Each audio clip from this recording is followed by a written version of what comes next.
Des habitants de Tournon, près d'Albertville, en ont ras-le-bol des mauvaises odeurs. Mauvaises odeurs qui viennent de l'unité de méthanisation, unité qui fonctionne depuis un peu moins d'un an maintenant. Elle est installée dans une ferme sur les hauteurs de Tournon. Alors au départ, l'idée est louable. Il s'agit de produire de l'énergie, du biogaz, à partir du lisier et de déchets alimentaires issus de cantines et de restaurants.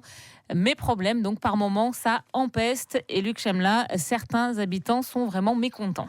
C'est le cas de Tanguy Bazir, mais sa colère n'est pas nouvelle. Il est opposé au projet depuis sa présentation en 2016. Il craignait surtout les odeurs et selon lui, ça se confirme. On n'est plus dans un village comme avant. C'est un village qu'on a l'impression de se trouver auprès d'une fosse à purin. Oui, c'est ça. C'est vraiment dégueulasse, c'est la vérité. C'est venu vraiment bouleverser notre quotidien, quoi. On va pas en rester chez nous cloîtrés, mais on subit. On n'a plus qu'à subir, on savait. Les odeurs seraient principalement ressenties le matin entre 6h et 8h et le soir entre 17h et 23h.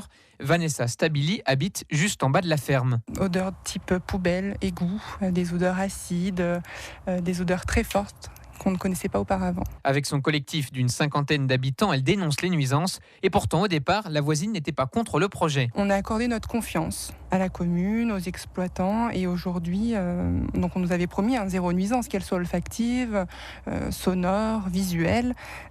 Aujourd'hui, on se sent trahi. On ne nous donne pas de solution. On a l'impression d'être victime de tout ça et d'être écouté par politesse, mais pas entendu. Et ce qui nous inquiète, c'est qu'on ne sait pas ce qu'on respire. On a peur pour notre santé, pour celle de nos enfants et également peur pour les enfants qui, tous les jours, viennent à l'école. À chaque vague d'odeur, le collectif prend des notes et depuis 10 mois, ils ont recensé 700 plaintes de leurs membres. Face à ces critiques, le maire de Tournon se montre compréhensif. C'est vrai qu'au début, j'ai pu le nier un petit peu parce que j'étais tellement persuadé de la qualité de l'outil que je pensais que les nuisances pouvaient venir d'ailleurs. Après, au jour d'aujourd'hui, je suis certain qu'il y a des nuisances qui viennent de l'unité de méthanisation. Il faut qu'on les règle. C'est qu'une défaillance sur le traitement d'air extérieur. Encore une fois, ça n'a rien à voir sur le gaz qui est produit. On est à la recherche des dysfonctionnements de cette unité. Mais ça prend plus de temps qu'on peut le penser. Il faut des études, il faut qu'on puisse prouver la défaillance. Et nous, on ne sait pas le faire. Donc il faut qu'on se fasse accompagner. Le maire promet donc d'agir. Prochaine étape, contacter le fabricant du filtre d'air de l'unité de méthanisation. Un reportage de Luc Chemla pour France Bleu, Pays de Savoie, donc sur les mauvaises odeurs provoquées